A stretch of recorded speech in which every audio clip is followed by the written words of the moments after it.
जकरिया का ग्रंथ अध्याय 8। भावी मसीही युग। विश्वमंडल के प्रभु की वाणी यह कहते हुए सुनाई पड़ी। विश्वमंडल का प्रभु यह कहता है, मैं सिय्योन को बहुत अधिक चिंता करता हूँ। मुझ में उसके प्रति प्रबल उत्साह है। प्रभु यह कहता है, मैं सिय्योन लौट रहा हूँ, मैं यरूशलेम में निवास करने आ रहा हूँ। यरूशलेम निष्ठावान नगर और विश्वमंडल के प्रभु का पर्वत पवित्र पर्वत कहलाएगा। विश्वमंडल का प्रभु कहता है, वृद्ध पुरुष और स्त्रियां अपने बुढ़ापे के कारण हाथ में छड़ी लिए हुए फिर यरूशलेम के चौकों में बैठेंगे और नगर के चौक खेलते हुए लड़कों और लड़कियों से भरे रहेंगे। विश्वमंडल का प्रभु यह कहता है, यदि यह उस दिन इस राष्ट्र के बचे हुए लोगों को असंभव सा लगेगा तो क्या यह मुझे भी असंभव सा लगेगा? यह विश्वमंडल के प्रभु की वाणी है। विश्वमंडल का प्रभु यह कहता है, देखो, मैं पूर्वों के देशों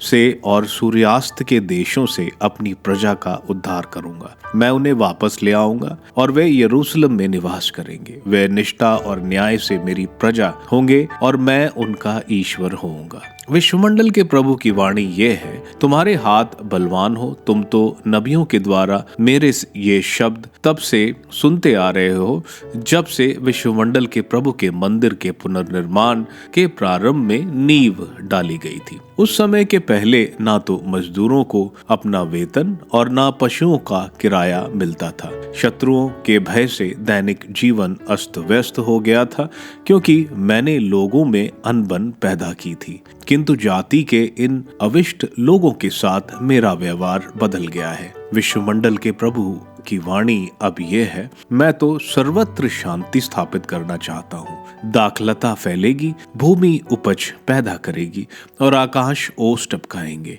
मैं जाति के अविष्ट लोगों पर ये सभी वरदान प्रदान करूंगा। यूदा के घराने और इज़राइल के घराने पहले राष्ट्र तुमको अभिशाप का पात्र समझते थे, किंतु अब मैं तुम्हारा उद्धार कर तुमको आशीष का पात्र बनाऊंगा। तुम डरो नहीं, तुम्हारे हाथ बलवान बने रहें। विश्वमंडल का प्रभु यह भी कहता है, तुम्हारे पूर्वजों के दुष्कर्मों से तंग आकर जैसे मैंने तुम्हारा अनिष्ट करने का निश्चय किया था, यह विश्वमंडल के प्रभु की वाणी है, और अपने निश्चय पर अटल रहा, वैसे ही अब मेरा दूसरा लक्ष्य है। इस वर्तमान काल में मैं यरूशलेम और यूदा के घराने पर आशीर्वाद बरसा दूंगा। तुम ना डरो।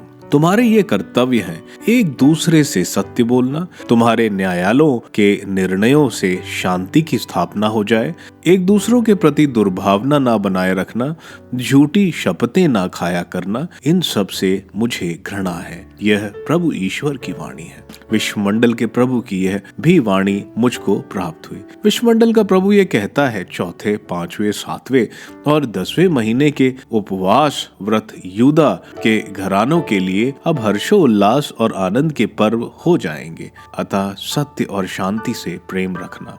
विश्वमंडल का प्रभु यह कहता है, राष्ट्र तथा महानगरों के निवासी फिर आएंगे। एक नगर के लोग दूसरे नगर के लोगों के पास जाकर कहेंगे, आइए हम प्रभु की कृपा मांगने चलें, हम विश्वमंडल के प्रभु के दर्शन करने जाएं। मैं तो जा रहा हूँ। इस प्रकार बहुसंख्यक लोग और शक्तिशाली राष्ट्र विश्वमंडल के प्रभु के दर्शन करने और प्रभु की कृपा मांगने के लिए यरूशलेम आएंगे। विश्वमंडल का प्रभु यह कहता है, उन दिनों राष्ट्रों में प्रचलित सभी भाषाएं बोलने वाले 10 मनुष्य एक यहूदी की चादर का पल्ला पकड़ेंगे और कहेंगे, हम आप लोगों के साथ चलना चाहते हैं, क्योंकि हमने सुना है कि ईश्वर आप लोगों के साथ है।